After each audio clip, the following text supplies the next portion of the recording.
Herkese merhabalar, kanalıma hoş geldiniz. Bugün sizlerle bakın bu şekilde bir saksı çiçeği yapacağız. Çok hoş oluyor. LED'li. Hemen ışığını açalım. Bakın böyle. Gayet güzel duran bir çiçek yapacağız sizinle.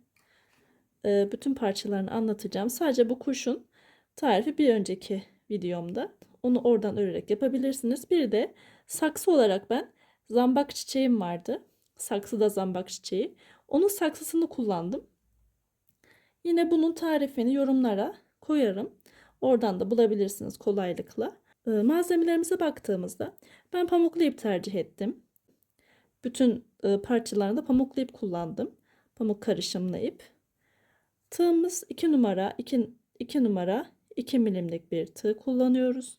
Şu kısmında yapraklarında 0,4 milimlik bir tel kullandım. Sıcak silikon kullanıyoruz. Sonrasında hemen arka tarafında göstereyim size.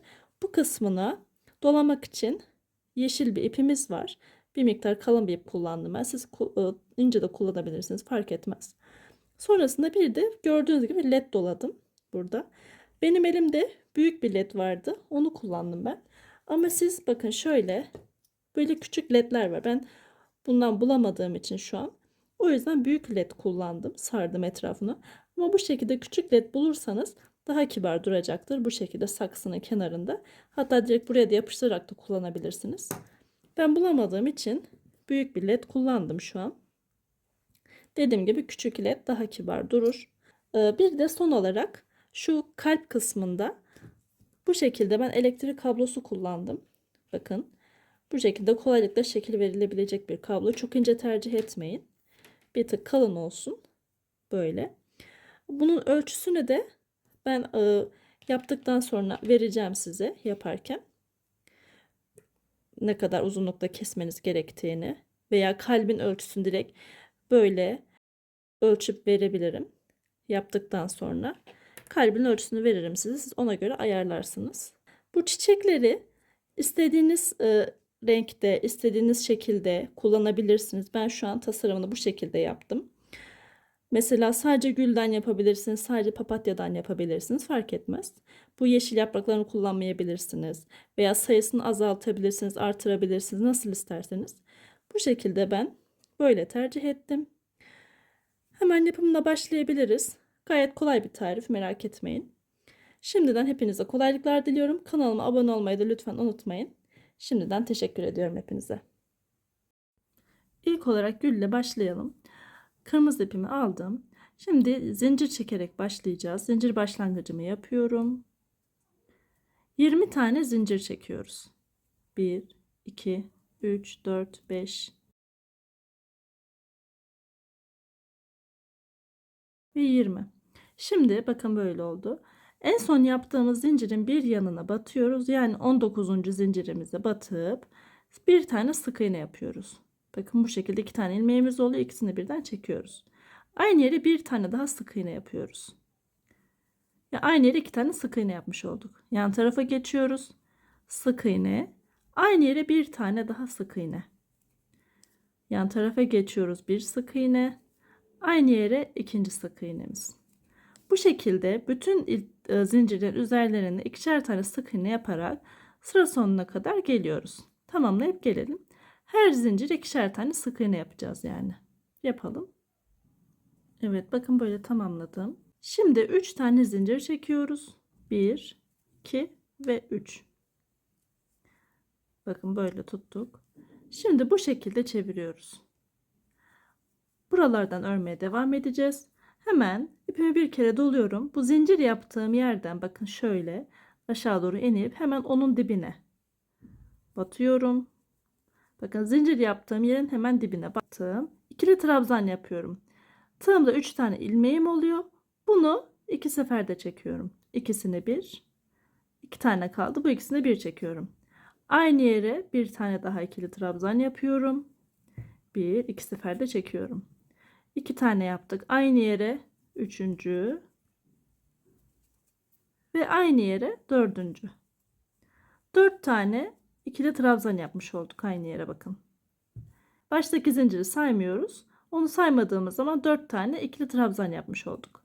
Şimdi yan taraftaki ilmeğime batıyorum. Bakın şöyle. Yan tarafa battığım bir tane sık iğne yapıyorum. Ve yan taraftakini atlıyorum. Bakın ilk parçamızı oluşturmuş olduk. İlk parçamızı yapmış olduk. Hemen şu yan taraftaki ilmeğimizi atlıyoruz. Buraya batmıyoruz. Tığımı bir kere dolayıp bir yana atlayıp onun yanına bir tanesini atlamış olduk. Yan tarafa batıyorum. Aynı yere 4 tane ikili trabzan yapıyorum. 1, aynı yere 2, üçüncü ve dördüncü. Aynı yere 4 tane ikili trabzan yaptık. Şu olmamış. Şunu düzeltelim. Dördüncü. Aynı yere 4 tane ikili trabzan yapmış olduk. Bakın 1, 2, 3 ve 4. Şimdi yan tarafa batıyorum. Bir tane sık iğne yapıyorum. Ve ipimi bir kere dolayıp bir yana atlayıp onun yanına batıyoruz. Bir tane ilmeğimizi atlıyoruz buradan. Yan tarafa batıp aynı şekilde 4 tane ikili trabzan yapıyorum. Sıra sonuna kadar bu şekilde bütün ilmekleri dolduruyoruz. Bakın 4 tane yaptım. Yan tarafa geçiyorum. Bir tane sık iğne yapıyorum. İpimi bir kere dolayıp bir ilmeği atlayıp bir yanına aynı şekilde 4 tane ikili trabzan yapmaya devam ediyorum. Bu şekilde sıra sonuna kadar geliyoruz. Sıra sonunda buluşalım. Bakın son 4 tane ikili trabzanımı yaptım. Aynı yere. Şimdi bitirdik artık bütün sırayı. Burada aynı yere batıyorum. Trabzanlar yaptığımız yere yani battım.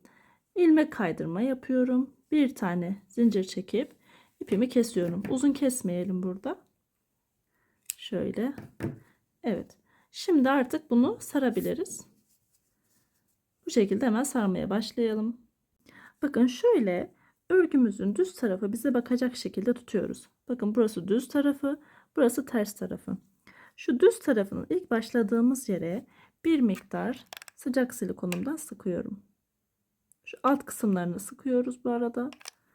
Sonra bunu şöyle içeri doğru kıvırıyorum. Bakın böyle içe doğru kıvırarak yapıştırıyoruz.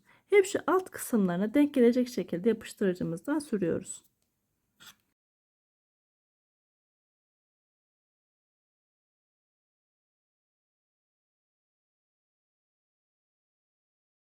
Bakın bu şekilde tamamladık. Evet, papatyamız için sarı ipimi aldım.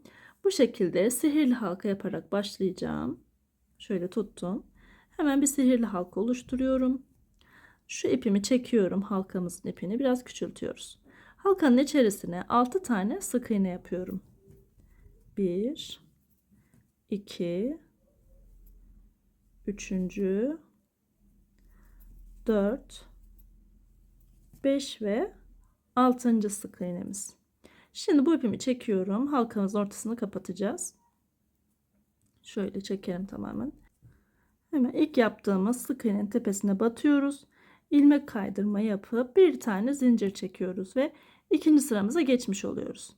Şimdi burada bütün ilmeklerin üzerlerine ikişer tane sık iğne yapıyoruz. 6 tane sık iğne yapmıştık ki ilk sıramızda. Bu sırada da 6 tane artırma yapmış olacağız. Hemen zincir yaptığım yerin dibinden batarak başlıyorum. Bir sık iğne, aynı yere ikinci. Yan tarafa bir, aynı yere 2.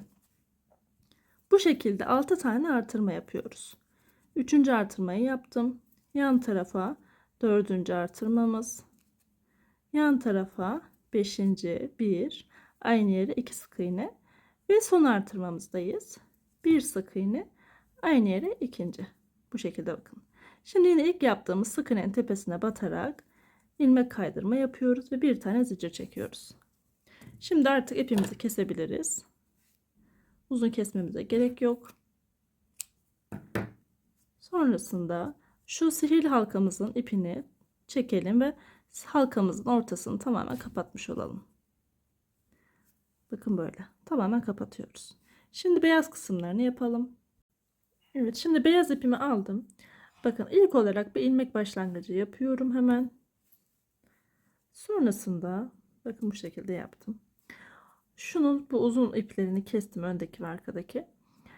Şu en son zincir çektiğimiz yerin dibinden batarak başlıyorum. Bakın buraya hemen battım. Fark etmez nereden batacağınız. Şöyle ilmeğimi alıp çekiyorum. Şuradaki ipimi de yürütüyorum bakın. Zincir çektiğim ipimi yürütüyorum, açıkta kalmasın. 3 tane zincir çekiyorum. 1, 2, 3. Şimdi aynı şekilde bakın zincir yaptığım yere ipimi bir kere doladım. Aynı yere battım. İpimi aldım. Tığımda 3 tane ilmeğim oluyor. Bunu 2 seferde çekiyorum. 1, 2. İkili trabzan yaptık yani. 3 tane zincir çekiyorum. Ve yan taraftaki ilmeğime batarak ilmek kaydırma yapıyorum. Battım ve ilmek kaydırmamı tamamladım. Yine 3 tane zincir çekiyorum. 1, 2 ve 3. Bir tane ikili trabzan yapıyorum aynı yere. Battım. Tığımda 3 tane ilmeğim oldu. 2 seferde çekiyorum. 1 ve 2. 3 tane zincir çekiyorum. Şu ipimi arkaya alabilirim. Hemen yan taraftaki ilmeğime batarak bakın buraya batıyorum ve ilmek kaydırma yapıyorum. 3 tane zincir, aynı yere bir tane ikili trabzan, 3 tane zincir çekip yan taraftaki ilmeğimize ilmek kaydırma yapıyoruz. Ve 3 tane zincir çekip örmeye devam ediyoruz. Sıra sonuna kadar aynı işlemleri tekrarlıyoruz. Bakın 3 tane yaprağımızı oluşturmuş olduk. Sıra sonuna kadar böyle bütün ilmeklerin üzerlerine aynı işlemleri tekrarlayarak bitiriyoruz. Hemen bitmiş halini de göstereyim size. Bakın böyle oluyor bitmiş hali. Bu şekilde olacak. Arkası böyle, önü böyle. Bunu da tamamlayıp gelelim. Evet, yeşil parçamız için hemen ipimi aldım. Burada zincir başlangıcı yapıyorum. Bu şekilde hemen oluşturalım bir. Zincir çekerek başlayacağız. Evet. Şimdi 6 tane zincir çekiyorum. 1, 2, 3, 4, 5 ve 6. Bu zincirlerin üzerlerini dolduracağız. En son yaptığım zincirin bir yanına yani 5. zincirimize batıyoruz. Bir tane sık iğne yapıyoruz. Yan tarafa ikinci sık iğnemiz, yani yan zincire 3 ve yan tarafa 4. sık iğnemiz. Ve uç noktaya gelmiş olduk. Burada aynı yere 3 tane sık iğne yapıyorum. 1, aynı yere 2 ve aynı yere 3. Şimdi zincirin karşı tarafına da buradaki gibi sık iğnelerle dolduruyoruz. Hemen yan tarafa batıyorum. Bir sık iğne, yan tarafa 2, yanına 3 ve son bir tane kaldı bakın. Oraya da böyle batıp dördüncüyü yapıyorum ve ilk yaptığımız sık iğnenin tepesine batarak ilmek kaydırma yapıyoruz ve bir tane zincir çekip ipimizi kesiyoruz. Bu kadar. Bu parçamız gayet kolay. Bundan çiçekler aralarına koyacağız. O yüzden ben sayı vermiyorum. Siz ne kadar koymak isterseniz yapıştırırken. Şöyle şu ipi keselim. Sonra şunu da keselim. Uzun kalmasın. Evet. Bakın böyle. Bu minik parçalardan istediğiniz kadar yapabilirsiniz. Ne kadar koymak istiyorsanız çiçeklerin aralarına. Bu parçamızı da tamamlamış olduk. Şimdi bu alt yaprağının yapımını göstereceğim. Onun için hemen yeşil ipimi aldım. Zincir çekerek başlıyorum. Hemen bir zincir başlangıcı yapalım. 17 tane zincir çekiyoruz. 1, 2, 3. Bunu 17'ye tamamlıyorum. Evet. Şimdi hemen en son yaptığım zincirin bir yanına yani 16. zincirimize bir tane sık iğne yapıyoruz. Yan tarafa geçiyoruz. Bir tane sık iğne yapıyoruz. Yan yana 2 tane sık iğne yaptık. Şimdi ipimi bir kere doluyorum. Yan tarafa geçiyorum. Bir tane yarım trabzan yapıyorum. Bakın tam da 3 tane ilmeğim oldu. Üçünü birden çektim. Yan tarafa bir tane daha yarım trabzan yapıyorum. Evet. Şimdi ipimi bir kere doluyorum. Yan tarafa bir tane ikili trabzan yapıyorum. 3 tane ilmeğim oluyor. İkişer ikişer çekiyorum. İkisine bir, ikisine bir. Bir tane yaptık. Bunu 7'ye tamamlıyoruz. İkinci ikili trabzanımız. Yan tarafa üçüncü. Bu şekilde 7 tane yapıyoruz.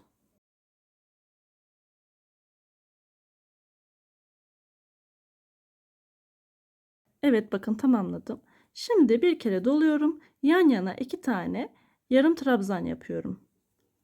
Hemen bir tane yaptım. Yan tarafa bir tane daha yarım trabzan yapıyorum. Şimdi yan yana 2 tane sık iğne yapıyoruz. Bir sık iğne, yan tarafa ikinci sık iğnemiz. Evet, bakın tam uç noktaya gelmiş oldum. Burada aynı yere 3 tane sık iğne yapıyorum. Hemen battım. Bir sık iğne. Aynı yere ikinci sık iğnemiz ve aynı yere üçüncü. Evet. Zincirin bu tarafını bitirdik. Şimdi karşı tarafını örmeye devam ediyoruz. Hemen yan taraftaki ilmeğimize batıyoruz. Bakın hemen buraya. Bir tane sık iğne yapıyorum. Yanına bir tane daha yapıyorum. Yanına iki tane sık iğne yaptık. İpimi bir kere doluyorum. Yan yana iki tane yarım trabzan yapıyorum. Bir, yan tarafına 2. Şimdi ipimi bir kere doluyorum. Yan yana 7 tane ikili trabzan yapıyorum. Hemen birinci ikili trabzanım. Bunu 7'ye tamamlıyorum.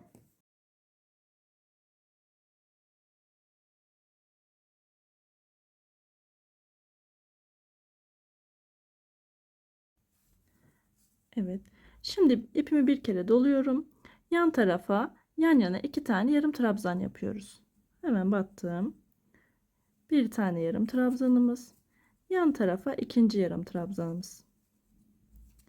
Son 2 tane ilmeğimiz kaldı. Bunların üzerlerine de birer tane sık iğne yapıyorum. 1 ve yan tarafa 2. İlk yaptığımız sık iğnenin tepesine batıyoruz. Bakın hemen burası. Ve ilmek kaydırma yapıp bir tane zincir çekiyoruz. Şimdi ilk sıramız bitti. İkinci sıramızı telle öreceğiz. Bunun için de hemen telimizi bir alalım. Şu şekilde bakın ben kestim. Bunu da şöyle ayarlıyoruz. Bu kısımda biraz uzunluk bırakıyoruz. Bakın böyle. Sonra bu uzunluk bıraktığımız yeri katlıyoruz. Onu şöyle göstereyim. Şöyle biraz uzunluk bırakmış olacağız. Alt kısmında. Bu uzunluk bıraktığım yeri aşağı doğru katladım. Daha kolay örebilmek için. Hemen zincir yaptığım yerden başlıyorum. Sık iğne yapıyorum. Yan tarafa sık iğne. Bütün ilmeklerin üzerlerine birer tane sık iğne yaparak toplam 16 tane sık iğne yapıp şu uç noktamıza geleceğiz. Tamamlayıp gelelim. 16 tane sık iğne yapıyoruz yan yana. Evet, tam uç noktaya geldim. Burada hemen yan tarafa batıyoruz. Bir tane sık iğne yapıyoruz. Aynı yere bir tane daha sık iğne yapıp bu sık iğnenin üzerine bir tane zincir çekiyoruz. Ve bakın sık iğnemizin şu iki dalından birden batarak ilmek kaydırma yapıyoruz. Bu şekilde direkt çekiyorum. Ve aynı yere bir tane daha sık iğne yapıyorum. Bakın bu uç kısmını oluşturmuş olduk. Yani şu kısmı oluşturmuş olduk burada. Sonra karşı taraftan örmeye devam ediyorum. Yan yana sık iğneler yaparak örgümüzü tamamlayacağız. 1, yan tarafa 2, yan tarafa 3. Bu şekilde yine burada 16 tane sık iğne ile çıkmıştık ya. Burada da 16 tane sık iğne yaparak örgümüzü yani yaprağımızı bitireceğiz. Tamamlayıp gelelim. Evet. 16 tane sık iğnemizi de yaptık. Şimdi ilk yaptığımız sık iğnenin tepesine batıyoruz. Bakın burası. Ve ilmek kaydırma yapıp bir tane zincir çekiyorum. Ve ipimi şu telimi saracak uzunlukta kesiyorum. Sonra ipimi bakın şöyle bir yaprağımızı düzenleyelim. Hemen arkaya çekiyorum. Şöyle tellerin tam ortasından çıkartacağım. Sonra bunu bu şekilde saracağım.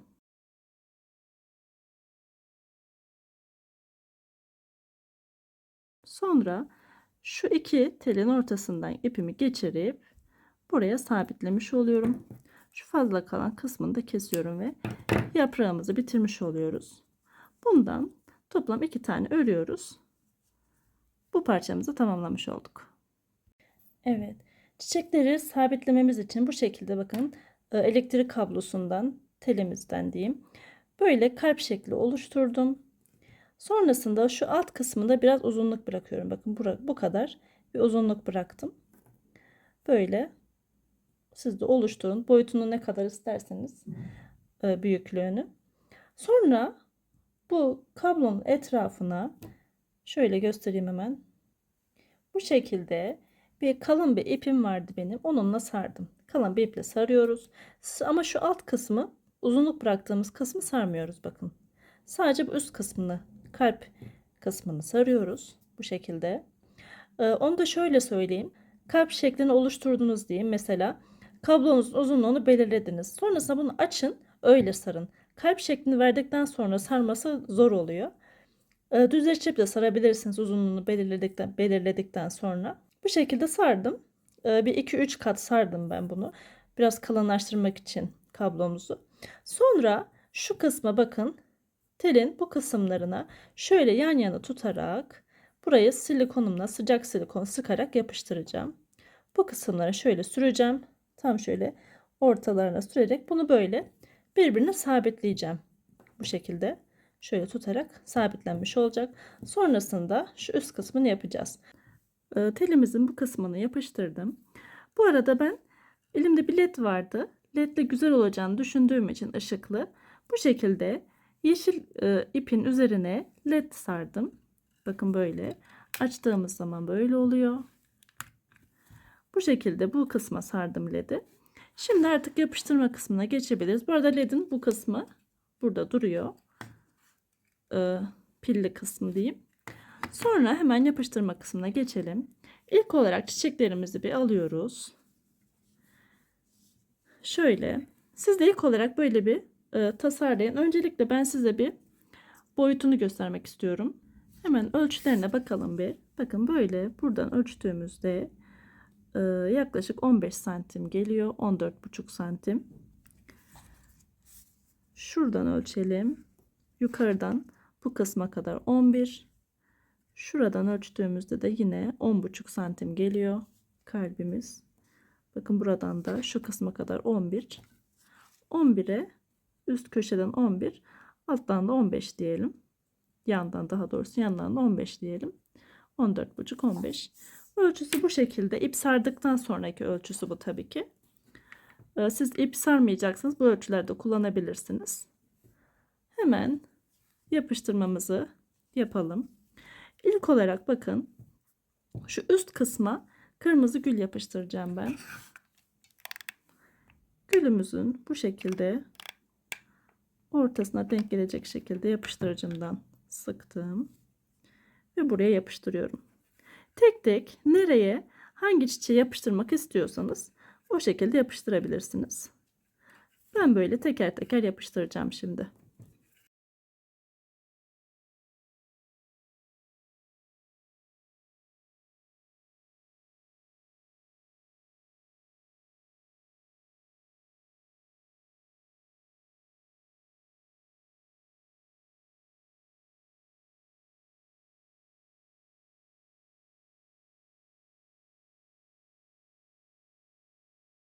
Evet, bakın bu şekilde tamamladık. Şimdi şu küçük yapraklarımızdan alacağız. Bakın böyle. Bunlardan aralara şu şekilde şöyle tam iki çiçeğin ortasına denk gelecek şekilde böyle tek tek yapıştırmak istiyorum. Bunun da şu düz tarafa bize bakacak şekilde tutuyoruz. Şu alt kısımlarını yapıştırıcımızdan sıkıp az bir şey sıkıyoruz. Bakın böyle. Sonra hemen bakın şöyle şu uç kısmı görünecek şekilde tek tek yapıştırıyoruz. Nerelerine isterseniz siz, nerelerde olsun isterseniz bu yeşil yapraklardan oralara tek tek böyle yapıştırabilirsiniz. Ben şimdi yine bunları da yapıştıracağım. Bu şekilde istediğimiz yerlere denk gelecek şekilde bu yeşil yaprakları da yapıştırıp gelelim. Hemen tamamlayalım buraları da. Evet, bakın bu şekilde yeşil yapraklarını da tamamlamış oldum. Şimdi ben şöyle şu orta kısmına denk gelecek şekilde bu beyaz kuşu da koymak istiyorum. Güzel duracağını düşünüyorum. Onun için böyle bir tel geçirdim burasından. 1 milimlik bir telim vardı. Bunu ikiye katladım bu şekilde bakın. Bunu buraya şöyle tam ortaya değil de biraz yan tarafa denk gelecek şekilde taktım. Önce biraz yapıştırıcımdan sürüp Bu teli iyice sabitlemek istiyorum. Hemen bunu bir sabitleyeyim. Şuradan girmiştim. Şuradan tekrardan sabitleyeyim. Evet. Bakın böyle. Şimdi bunun etrafını bu yaprakta kullandığım yeşil ipten saracağım. Şu alt kısma kadar hemen bir saracağım bunu. Hemen bir saralım. Evet bakın böyle sardım. İpimi şu alt kısma sabitledim. Sonra bunu şöyle şu tam orta bu telin olduğu yere denk gelecek şekilde ayarlıyorum. Bakın böyle yeterli benim için. Sonra bunu böyle tutup şuradan hemen yeşil ipimi alıyorum. Aldım yeşil ipimi. İpimle saracağım bu telin etrafını. O sırada kuş için koyduğumuz teli de birlikte sabitleyeceğiz. Tam böyle ortaya denk getirip telle birlikte bu kuşumuzun telini de buraya sabitlemiş oluruz. Bakın böyle tutup hemen yeşil ipimle şuradan sarıyorum.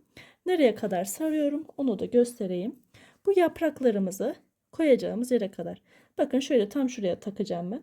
Az bir miktar şu kadar bir sarıp geliyorum hemen. Evet bakın buraya kadar sardım. Şimdi bu yapraklarımı böyle karşılıklı denk gelecek şekilde hemen ikisini bakın şöyle böyle karşılıklı denk gelecek şekilde buraya şöyle sabitliyorum. Bu şekilde tutup yine aynı şekilde şu uca kadar sarıyorum. Çok uca kadar sarmamıza gerek yok. Saksımıza geçireceğiz çünkü. Şurada bir miktar açıklık bırakabiliriz. Buraya kadar gelip ipimizi oraya sabitleyip bitiriyoruz. Bitirip gelelim. Evet bakın bu şekilde tamamladım. Çok hoş oldu. Gördüğünüz gibi. Hemen arka tarafını da göstereceğim size. Arka tarafı da böyle oluyor. Bu yeşil iple sarmamın amacı arka taraftan güzel görünmesiydi.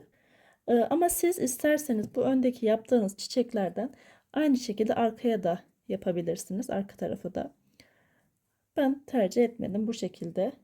Hemen bunu bir saksımıza takalım sizinle birlikte. Bakın şu alt kısmında biraz açıklık bırakmıştım. Hemen saksıma şu orta kısmından geçirdim. Ve bu şekilde tamamlamış oldum. Şöyle uzaktan göstereyim hemen. Bakın uzaktan da böyle duruyor. Hemen bir ledimizi açalım. Bakın böyle. Çok hoş oldu. Arkası böyle. Ön tarafı böyle duruyor. Gayet güzel oldu. Beni izlediğiniz için teşekkür ediyorum. Videolarımın devamı için kanalıma abone olmayı lütfen unutmayın. Beğeni ve yorumlarınızı da bekliyorum sizden. Bu şekilde. Şimdilik hoşça kalın.